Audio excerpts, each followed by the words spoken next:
Hi guys, कैसे हैं आप सब। I hope you all are doing great. So आज की वीडियो होने वाली है अजम्पशंस का रिप्लाई, कमेंट्स का रिप्लाई और कुछ क्वेश्चंस जो आपके काफ़ी आते हैं और कुछ जो मेरे दिल में है बताने के लिए, वो सब चीज़ें मिली जुली इस वीडियो में होने वाली है। सच्ची बताऊँ ना, बिल्कुल भी प्लान नहीं है, मुझे नहीं पता मुझे क्या बोलना है, तो अनसेंसर्ड होगी, अनकट जाएगी ये वीडियो, थोड़ी सी लंबी हो जाए तो माफ़ कीजिएगा। बट हाँ, जो भी सारी चीज़ें आप जानना चाहते हैं और जो मैं बताना चाहती हूँ वो आज आपके साथ शेयर करूँगी। तो चलिए वीडियो को स्टार्ट करते हैं। अगर वीडियो अच्छी लगे तो सब्सक्राइब कीजिए, लाइक कीजिए और चलिए वीडियो स्टार्ट करते हैं आज की। तो सबसे पहले मैं अजम्पशंस वाले क्वेश्चन लेती हूँ। मैंने कम्युनिटी पोस्ट डाला था कि आप कुछ अज्यूम कीजिए मेरे बारे में और मैं आपको रिप्लाई करूँगी और क्लैरिफाई करूँगी कि आप सही हैं या गलत हैं। फर्स्ट ऑफ ऑल, आप सब लोगों ने इतने प्यारे प्यारे क्यूट अजम्पशंस किए हैं, मतलब आई वॉज एक्सपेक्टिंग कि पता नहीं क्या ही कुछ पूछ लेंगे, but you guys are so you are just love कि इतना प्यारे और इतने डिसेंट से और इतने अच्छे आपने अजम्पशंस डाले वहाँ पे। तो चलिए उसी तरीके से मैं आपके आंसर कर देती हूँ। तो फर्स्ट है, काफ़ी ज़्यादा जो ये कमेंट आया था वो यही आया था मेरे नेचर को लेके कि मैं काफ़ी काम हूँ, मुझे गुस्सा नहीं आता और अगर हम मियाँ बीवी की यानी कि पति पत्नी की लड़ाई होती है तो मैं ही सबसे पहले सॉरी बोलती होंगी। तो इस तरह के थे। और हाँ, मैं अपने बच्चों को भी नहीं मारती पीटती होंगी, डांटती होंगी, जो भी है गुस्सा नहीं करती होंगी, इसी तरह का। तो चलो इसी का आंसर देते। तो फर्स्ट ऑफ ऑल कोई भी ऐसा बंदा नहीं है जो बिल्कुल कम्प्लीटली 100% काम हो, तो मैं भी ऐसे नहीं हूँ। बट हाँ, मेरा नेचर है थोड़ा हंसी खुशी का, थोड़ा लाइट मूड रहने का। मुझे मतलब कॉम्प्लेक्स लाइफ मेरे से बर्दाश्त नहीं होती। मतलब वो थॉट प्रोसेस है ही नहीं मेरा कि बहुत ही टिपिकल सी और कॉम्प्लेक्स चीज़ों के अंदर मैं घुसूँ। तो मेरा मानना है कि खुद भी मैं खुश रहना पसंद करती हूँ और ये ना मेरे आसपास के जो वातावरण है वो भी मुझे बहुत अफेक्ट करता है। जो मेरे साथ रहते हैं लोग, मुझे चाहिए कि वो भी हमेशा ना खुश रहें, हंसते रहें, क्योंकि वो एनर्जी मुझे ना मेरे तक पहुँचती है। बात रही पति पत्नी के अंदर झगड़ा नहीं होता होगा, तो ऐसा तो नहीं है, कोई पति पत्नी ऐसे नहीं है जिनमें झगड़ा नहीं होता है। तो हम तो झगड़ते हैं अच्छे खासे, क्योंकि वैसे भी हम लोग क्लासमेट थे। तो ऐसा ना बहुत लंबे टाइम तक तो हमें ये फील ही नहीं आया था पति पत्नी वाला। तो क्लासमेट्स कैसे होते हैं ना, तूने ये कर दिया, तूने वो कर दिया, छोटी छोटी चीज़ों पे तुनक तुनक चलती रहती। जहाँ बात आती है सॉरी बोलने की, तो इस चीज़ में आपकी असम्पशन नहीं गलत है कि अक्सर मैं ही सॉरी बोलती होंगी। मतलब आज तक मुझे ऐसा लगता है प्रदीप की यही शिकायत है कि यार तू कभी सॉरी नहीं बोलती है। और मुझे भी ऐसे याद आता है कि आज तक आई थिंक 10-11 साल की हमारी शादी के पूरे उसमें मैंने 4 या 5 बार सॉरी बोला होगा। लेकिन जब मैं बोलती हूँ, जब मुझे सच में फील होता है, ऐसे नहीं जस्ट टू रिजॉल्व, तो ज़्यादातर यही होता है कि प्रदीप ही हमारे जो बीच के झगड़े को रिजॉल्व करता है। एंड बच्चों पे गुस्सा करने की बात हो ना, तो हम लोग ना, मैं और प्रदीप ना चीनू से पहले तक, नोनू के टाइम तक ना, तो मतलब ऐसे जो होते हैं ना कूल पेरेंट्स, लाइक उन्हें कोई फ़र्क ही नहीं पड़ता, मतलब गुस्सा ही नहीं करती, क्योंकि नोनू हमेशा ना बहुत ही शांत तरह का बच्चा रहा, उसने कभी हमें परेशान नहीं किया। बट अब ये दोनों मिलके ना हमारी बहुत बुरी हालत करते हैं। तो ऐसा नहीं है, गुस्सा होते हैं, डांटते हैं इनको। बट हाँ, मेरा थोड़ा सॉफ्ट कॉर्नर होता है कि मैं, एक होता है ना पेरेंट्स में, मम्मी पापा में एक होता है एक डांटता है तो दूसरा उनको बचाने के लिए, एस्केप के लिए बीच में कूद पड़ता है। तो मैं वही वाला रोल प्ले करती हूँ कि उनको एस्केप करने के लिए बीच में आ जाती हूँ, जो कि मेरे को लगता है कि गलत है। इससे बच्चों को एक अननेसेसरी, मतलब एक गलत वो मैसेज आता है कि हाँ मम्मी बचा लेंगे। तो ऐसा ही है, डांट भी खा लेते हैं तो कभी नज़रअंदाज भी कर देते हैं। तो आई थिंक आपको आपके क्वेश्चन का आंसर मिल गया। इसमें काफ़ी सारे क्वेश्चंस मैंने कवर कर लिए हैं। उसके बाद एक क्वेश्चन आया था कि आप ड्रामेटिकली आपके अंदर काफ़ी चेंज आया है, यानी कि पहले जैसी मैं थी उससे काफ़ी ज़्यादा चेंज हो चुके हूँ अभी। तो आई थिंक वो उस वीडियो के बाद आया था जिसके अंदर मैंने अपनी ट्रांसफॉर्मेशन शेयर की थी, लाइक पहले मैं कैसी दिखती थी और अब मैं कैसी। Maybe moreover this is related to मेरी ड्रेसिंग सेंस या फिर अपीयरेंस से, मतलब मैंने वेट लूज़ किया उससे रिलेटेड। तो मैं बता देती हूँ, ऐसे 2 क्वेश्चन आए थे। एक ये थे कि आप पहले बहुत यानी हेल्दी थे, मोटे थे, और अब जाके आप पतले हुए हो, तो दोनों मुझे इंटर रिलेटेड लगते हैं एक तरीके से, तो मैं उनका साथ में आंसर दूंगी। तो ऐसा नहीं है कि मैं पहले बहुत मोटी थी। मेरी जब शादी हुई थी आई वॉज ओनली 47 kg। मैं हमेशा अंडर वेट वाली कैटेगरी में आती होती थी। मुझे याद है मैं अपने ना, जब मैं बी फार्मेसी कर रही थी तो मेरा एक ब्लड डोनेशन कैंप लगा था और मेरा बहुत मन था कि मैं ब्लड डोनेट कराने जाऊँगी। जब मैं वहाँ कराने गई तो उन्होंने मुझे रिजेक्ट कर दिया अंडर वेट कह के। 11-12 किलो अंडर वेट किया अकॉर्डिंग टू माई हाइट। तो नहीं, मैं बहुत पतली हुआ करती थी। इवन चीनू से पहले भी मैं कभी 55 kg तक भी नहीं पहुंची थी। मेरा ऐसे ही होता था 50 से लेके 53 kg के बीच में मैं घूमती रहती थी। चीनू के बाद था कि मैंने, जो मेरा सेकंड बेबी हुआ उसके बाद मैंने काफ़ी वेट गेन किया, और वो भी पर्पसली। मुझे पता है मैंने बहुत खाया, 13 kg, घी कम नहीं होता है, फिर मीठा मीठा, मेरी मीठे की क्रेविंग काफ़ी बढ़ गई थी एंड इसलिए मैंने ना वेट गेन कर लिया था। और फिर मेरी जो कंडीशन थी वो भी बेड रिडन थी, तो मेरे ना बिल्कुल मोमेंट नहीं थी ड्यूरिंग प्रेगनेंसी और उसके बाद भी 2-3 महीने तक। तो उस टाइम पे मैंने वेट गेन किया था और मैं 70 के अराउंड हो गई थी, और उसके बाद मैं दोबारा से फिर 55 के आसपास, 56 के आसपास वापस आ गई थी। थोड़ी मतलब थोड़ा सा अपना रूटीन चेंज करके, एक्सरसाइज वगैरह करके, डाइट वगैरह को मेंटेन करके। तो ऐसा नहीं है कि मैं पहले बहुत मोटी थी, बीच में एक फेज़ आया था मैं काफ़ी मोटी हो गई थी। एंड दूसरा है ड्रेसिंग सेंस की अगर आप बात करोगे तो चेंज आया है मेरे में, काफ़ी चेंज आया है। मैं अगर बताऊँ तो मैंने काफ़ी सारी चीज़ें सीखी हैं, बट अर्लियर लाइक 3-4-5 साल पहले तक की मैं अगर बात बताऊं तो मैं बहुत ज़्यादा वेस्टर्न वेयर ही डालती थी। मतलब मुझे ना सच में मेरी शादी के टाइम भी इवन ना मुझे नहीं पता था कैसी साड़ीज़ लेते हैं, कैसी सूट लेते हैं। तो मुझे काफ़ी टाइम तो मैं ना मार्केट में बस सर्वे करने के लिए निकलती थी कि क्या कैसी साड़ीज़ होती हैं जो अच्छी होती हैं, क्योंकि फिर ऐसे भी होता है ना, मम्मी का टेस्ट तो मम्मी के टाइप का होगा, तो मुझे तो आज के ट्रेंड में क्या चल रहा है वैसा तो मुझे बिल्कुल भी नहीं आइडिया था। और इतना सब कि कौन सी ज्वेलरी उसके साथ डलेगी, कौन से फुटवेयर उसके साथ जाएंगे, पर्स भी अलग अलग तरह के होने चाहिए, भाई मुझे बिल्कुल भी आइडिया नहीं था। मैं सिर्फ ऐसी थी, जीन टी शर्ट डाली, शूज़ डाले और चलो, मतलब इतना ही था। तो वेस्टर्न वेयर में मुझे काफ़ी पता था कि किस तरीके से ड्रेसिंग करते हैं, बट इंडियन वेयर का मैंने बहुत ज़्यादा सीखा है। और ये जो मेरा यूट्यूब का जो है ना एक्सपीरियंस जो मैं बोलूँगी, इसमें तो मैंने बहुत ही ज़्यादा सीखा है। इसके बाद मैं आपके साथ शेयर करूँगी, हाँ, तो एक क्वेश्चन था मेरे बचपन से रिलेटेड कि मैं बचपन में काफ़ी शैतान होंगी, मतलब रही होंगी, और दूसरा कि मुझे स्पाइसी खाना वगैरह काफ़ी अच्छा लगता है और आपको आलस नहीं आता। तो मैं बताऊँ ना, तो मैं बचपन में बिल्कुल भी शैतान नहीं थी। मैं बहुत जो सीधा बच्चा होता है ना वैसी थी। मेरा भाई है ना मेरे से मतलब बड़ा जो भाई है, 2 भाई, एक मेरे काफ़ी बड़े ब्रदर हैं जिनसे मैंने आपके पीछे व्लॉग में मिलवाया था, और एक में से थोड़ा बड़ा है। तो वो बहुत ज़्यादा नोटी होता था, तो मेरा तो हमेशा एग्जाम्पल ये दिया जाया करता था कि ये तो बहुत सीधी है, बहुत सीधी है। तो मतलब मैं शैतान बिल्कुल भी नहीं होती थी, ऐसे ही था। मैं पढ़ने के टाइम पे पढ़ लेती थी, काम जो भी मुझे बोलते थे मैं वो कर लेती थी। उसके बाद स्पाइसी तो हाँ, मैंने बताया जैसे कि मेरा जो सेकंड बेबी है उसके बाद ही मेरी टेस्ट बर्ड्स डेवलप हुई हैं मीठे के लिए। अदरवाइज़ मेरे को कम्प्लीटली स्पाइसी खाना पसंद है, सुपर स्पाइसी। और आलस का तो ये है, देखो जो चीज़ें मुझे अच्छी लगती हैं ना वो तो चाहे मुझे रात को उठा के करा लो, और जो चीज़ मुझे नहीं अच्छी लगती करने तो फिर वो मैं नहीं करती हूँ। तो ऐसा कुछ नहीं है, बट हाँ ये है कि बहुत ज़्यादा कैपेसिटी नहीं है मेरी, जैसे मैंने आपको बताया जैसे हमारी मम्मियों की होती हैं, लगे रहते इतनी नहीं है।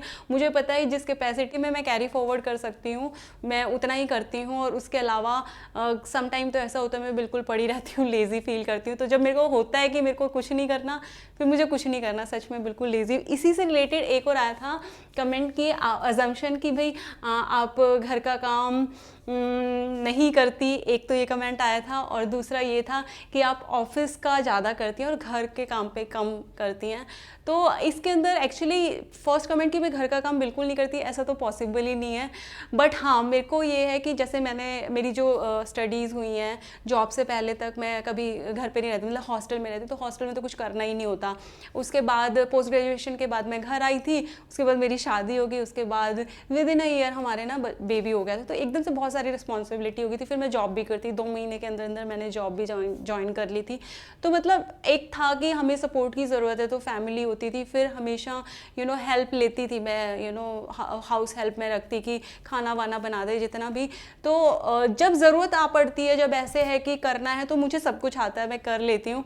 बट जैसे मैंने बताया था, जब मेरे को वेट रिड्यूस करना था तो मैंने अपनी कुक क्या, मैंने झाड़ू पोछा क्या, सब कुछ मैंने खुद किया, क्योंकि मुझे था कि मुझे वो करना है। तो जब मुझे करना होता है तो मैं करती हूँ, जब मुझे लगे कि हाँ क्यों इतना सफ़र करना, आप किसी की हेल्प ले सकते हो तो मैं ले लेती हूँ।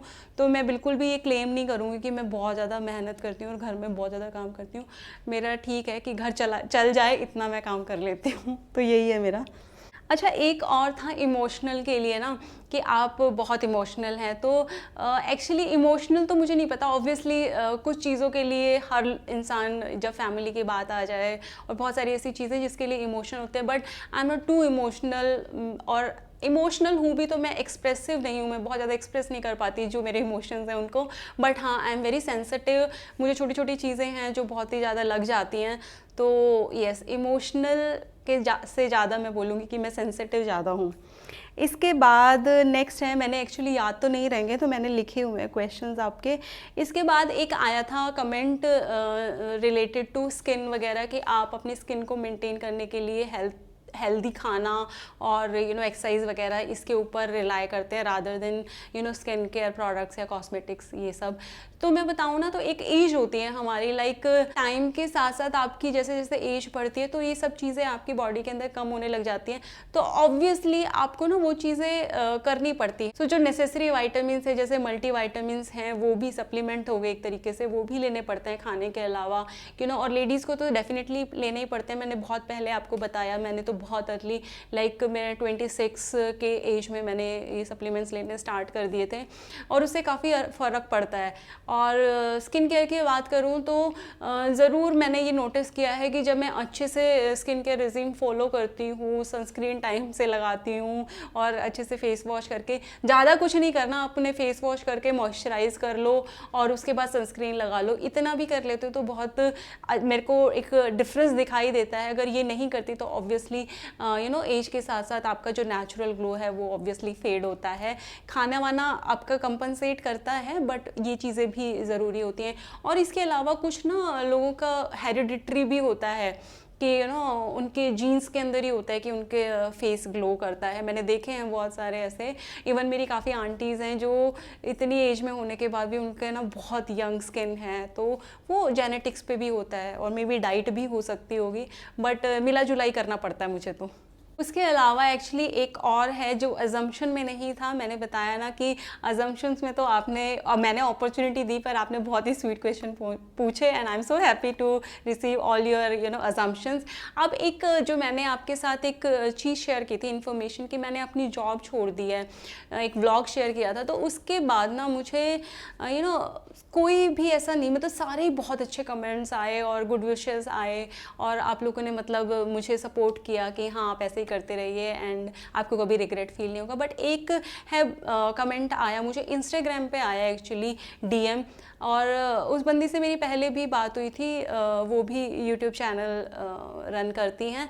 तो मैंने उनको पूरा समझा, उन्होंने जो जो क्वेरीज थी मैंने समझाई, कितना इन्वेस्टमेंट ये वो, मैंने अपना एग्जांपल देके बताया कि देखो मैंने तो जो इन्वेस्ट किया मैंने काफ़ी अच्छे से एक्सप्लेन किया। बट वो काफ़ी अच्छी कॉन्वर्जेसन भी चली थी। बट उसके बाद एकदम से ना जिस दिन ये वाला आया, उस दिन सटैक से मेरे पास ना वहाँ पे डीएम में एक मैसेज आता है कि यूट्यूब अच्छा खासा पैसा दे रही है, इसीलिए जॉब छोड़ दी, ऑल द बेस्ट एंड ये वो।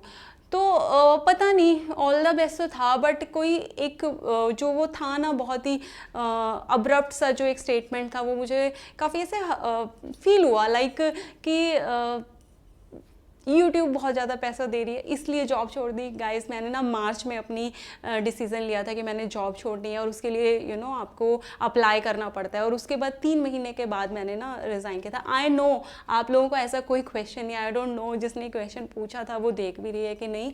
तो जस्ट इसी का आंसर देने के लिए मैं आपके साथ अपनी सैलरी, जो लास्ट सैलरी मेरी आई है, आई थिंक मई तक की सैलरी मेरी आ गई है। मेरा ये सारा रिकॉर्ड मेरे हस्बैंड ही रखते हैं, मैं नहीं रखती, बट येस, मैं अपने स्टूडियो का स्नैपशॉट आपके साथ शेयर कर देती हूँ। जो बडिंग यूट्यूबर्स हैं उनको भी थोड़ा आइडिया मिल जाएगा कि कितने व्यूज़ के बाद और कितने सालों के काम करने के बाद आपको कितना यूट्यूब से मिल पाता है। तो चलिए मैं आपको अपनी मे की सैलरी दिखाती हूँ जो अभी तक क्रेडिट हो चुकी है। सो गाइस, मैंने आपको सामने दिखा दिया, ये है स्टूडियो का जिसके अंदर आपको रेवेन्यू दिख रहा है मेरा मे का अराउंड $681, जो कि 50,000 के अराउंड होते हैं। आप अंदाज़ा लगा सकते हैं कि ये भी मई में आई है। मार्च में तो मुझे कितनी मिली थी मैंने शायद आपके साथ शेयर भी करी थी, मेरी फर्स्ट सैलरी कितनी आई थी, और उसी टाइम पे मैं डिसाइड कर चुकी थी कि मुझे जॉब छोड़नी है। एंड यस, इससे ज़्यादा मैं क्या ही एक्सप्लेन करूँ। एक और क्वेश्चन था जो इसी से रिलेटेड है, पैसे वैसे से रिलेटेड, तो मुझे लगा यहीं पर एड्रेस कर देती हूँ। किसी ने पूछा था कि यू गाइज लाइक मैं और मेरे husband both are very rich. तो ऐसा बिल्कुल भी नहीं है, बिल्कुल मिडिल क्लास फैमिली जो होती है वैसा ही है। और आपने तो मेरे व्लॉग्स देखे हैं, आपको पता ही है कैसे रहना सहना है मेरा, बिल्कुल सिंपल तरीके से। तो भैया ऐसा बिल्कुल भी नहीं है, रिच विच नहीं है, बिल्कुल नॉर्मल ऐसे ही है, गुजारा टाइप, ठीक है। तो ये है। इसके अलावा जो लास्ट पॉइंट है वो किसी का कमेंट वगैरह नहीं है, मैं अपने आप से एड्रेस करना चाहती हूँ कि आप लोग जैसे काफ़ी अप्रिशिएट करते हैं लाइक कैसे मैं बॉडी मेंटेन करती हूँ या फिज़िकल अपीयरेंस के बेसिस पे।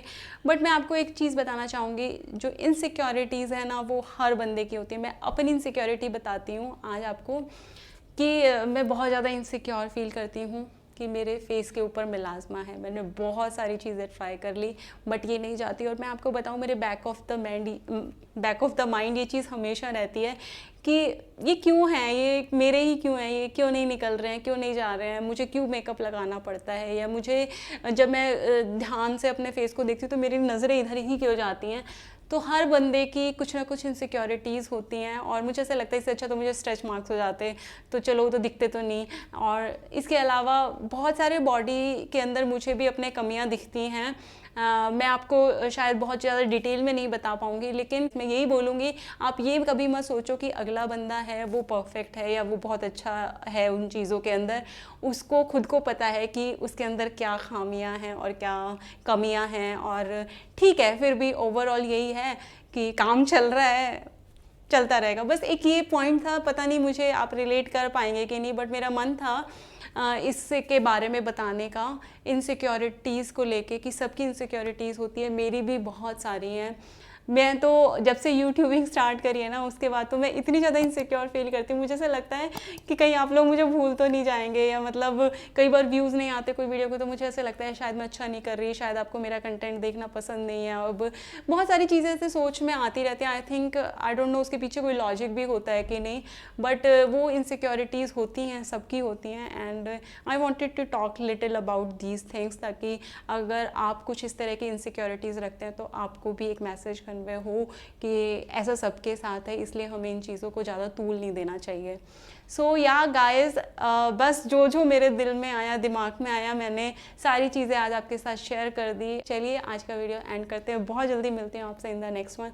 Till then take care, bye bye.